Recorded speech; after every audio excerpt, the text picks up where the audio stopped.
我是 Kevin， 今天我们不聊金字塔，来挖挖自家老祖宗的黑历史，青铜器里的阴谋，良心究竟值多少斤两？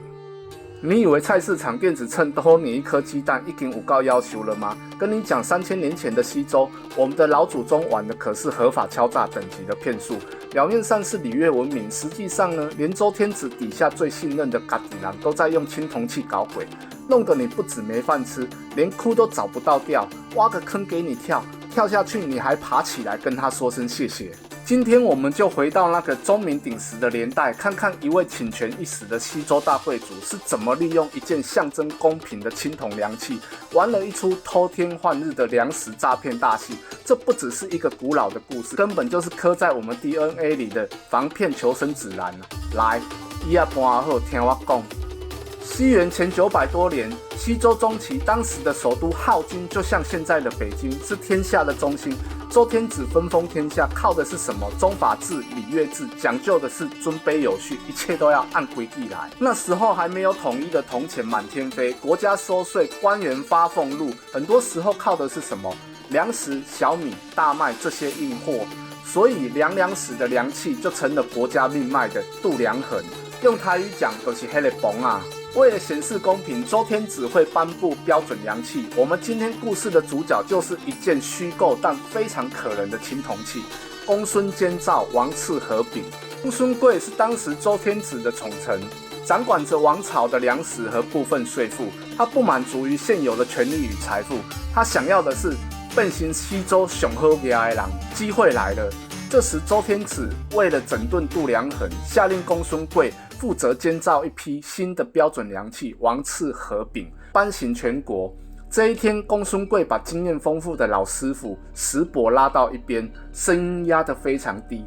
公孙贵说：“石伯，这次的和饼给我造2套模子，一套按王的规矩，分毫不差。”石伯点头弯腰说：“大人放心啦，小的做几10年青铜器了，这点手艺还是有的。”公孙贵眼神锐利地对石伯说：“另外一套内壁加厚1分容量，必须少半升，外形铭文要做到天衣无缝，谁也看不出差别。”听到这个话，你看那石伯那脸色简直就是跟你半夜遇到鬼一样白啊，手脚都不知道往哪里放啊，声音都在颤抖啊。石伯说：“大人，这可是王器啊，是天子颁行的标准啊。要是被发现，是欺君之罪啊！小的全家。”公孙贵冷笑一声，上前一步，左手拍了拍石伯的肩膀，右手摸他腰间的佩剑，那语气啊，一半是威胁，一半是利诱。公孙贵说：“怕什么？天知地知，你知我知，这批小和饼是用来发下去收税的，谁又敢质疑天子规定的东西呢？”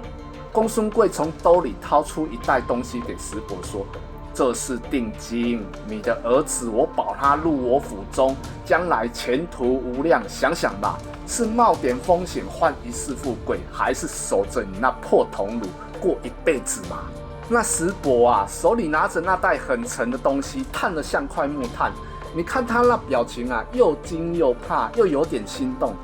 那可是改变一家子命运的机会啊！最终牙根一咬，他还是低下了头。石伯说：“小人明白了，定不负大人所托。看到没有，威逼利诱，恩威并施，就这样一批官方认证的作弊良器，在贪婪与恐惧的交易中悄悄诞生了。”就这样，新的王赐和饼颁布下去了。公孙贵玩了一把好把戏啊！发给各地官仓用来收税的和饼，是那批容量缩水的95和饼，容量只有标准的 95%， 而他自己控制的中央粮仓或者需要向上级展示的正机时用的，则是那批标准容量的10成和饼。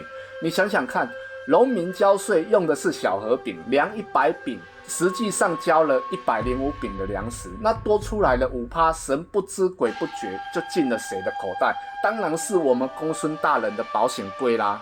没几年时间，公孙贵的财富像滚雪球一样增长，他用这些钱财结交更多权贵，巩固自己的地位。表面上他还是那个忠心耿耿、为王分忧的人臣。没人怀疑那闪耀着王权光辉的青铜盒饼竟然藏着如此肮脏的秘密。此时啊，一位小农夫叹气擦汗地说：“他叔啊，今年我地里收成啊，明明看着比去年好，怎么交完公家的粮，剩下的他最胖了不高？”老农夫说：“谁说不是呢？都怪那新来的铜斗子。看着亮堂，装起粮来啊，好像特别的钱一样。哎，官府定的东西，我们小老百姓能说啥？忍着吧。”这时候，一名叫辛浩的年轻史官出现了，他负责核对中央粮仓记录。他发现从某些地区运来的粮食似乎总是特别饱满。这个辛浩啊，是一个一板一眼、认真到不行的人。他觉得里面有猫腻，就开始偷偷的做实验。不是不知道，一试吓一跳，果然有差异。这下辛浩可坐不住了。那几天啊，那个叫辛浩的小史官啊，简直像丢了魂一样。白天对着堆积如山的竹简发呆，晚上到家里唉声叹气，连他老婆云良都看出来不对劲了。云良说：“夫君，你这几天为了那些竹简，饭也吃不好，觉也睡不安稳，到底是什么事让你如此忧心忡忡？”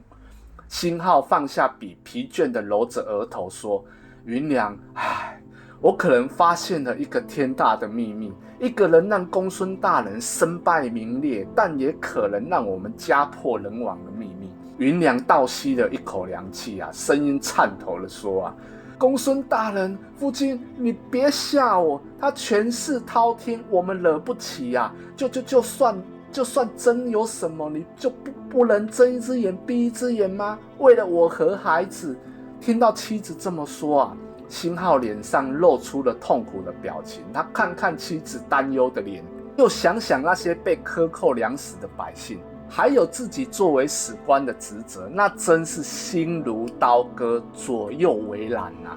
辛浩说：“睁一只眼闭一只眼，云良，我闭不上。我眼前浮上的是那些农夫们愁苦的脸，是国库里被贮空的粮食。我是史官，记录真实是我的天职。如果连我都沉默，那还有谁能为他们说话呢？还有谁来维护这个王法的尊严呢？”云良眼眶泛泪地说：“啊，可我们的命。”辛浩说：“我知道其中的凶险，但是身为读书人，若明知不公而不言，与禽兽何异？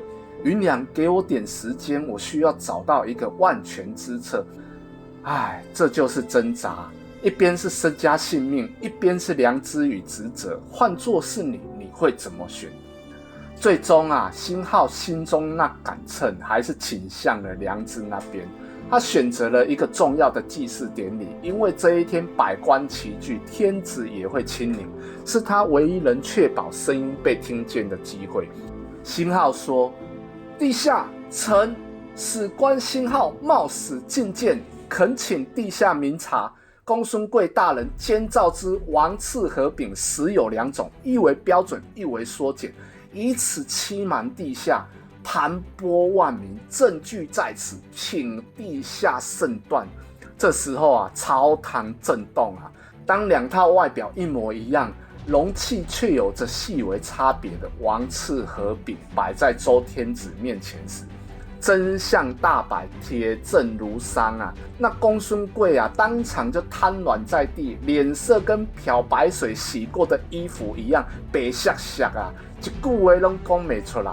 他怎么也想不到，毁掉他一切的不是政敌，不是天灾，而是一个他从未放在眼里的小小史官辛浩。公孙贵的下场可想而知，虽然史书并未详细记载这种家丑，但我们可以想象他必然受到了严厉的惩罚。而那位史官辛浩，他的良心虽然得到了伸张，但他和家人的未来恐怕也因此充满了变数。要做一个好人啊，有时候也要付出很大的代价。这个故事告诉我们，即使在最讲究规矩的时代，只要有利益，就会有人试图扭曲规矩本身。而那个被用来诈骗的青铜器，不仅量走了百姓的粮食，也量出了人性的贪婪和欲望。3000年过去了，公孙贵的缩水河饼其实从未消失。你去菜市场、超市有没有遇过鬼秤？电子秤上贴个小芯片，按一下遥控，1斤秒变1斤2两。你们说呢？还有那些空气包装袋子碰轰像气球，里面的东西少得可怜，或者那种加量不加价，结果仔细一看，原来克数也偷偷减少了。这些不就是现代版的缩水河饼吗？手法不同，核心都一样，利用资讯不对称，在你看不到、不易察觉的地方动手脚，让你不知不觉就吃了亏。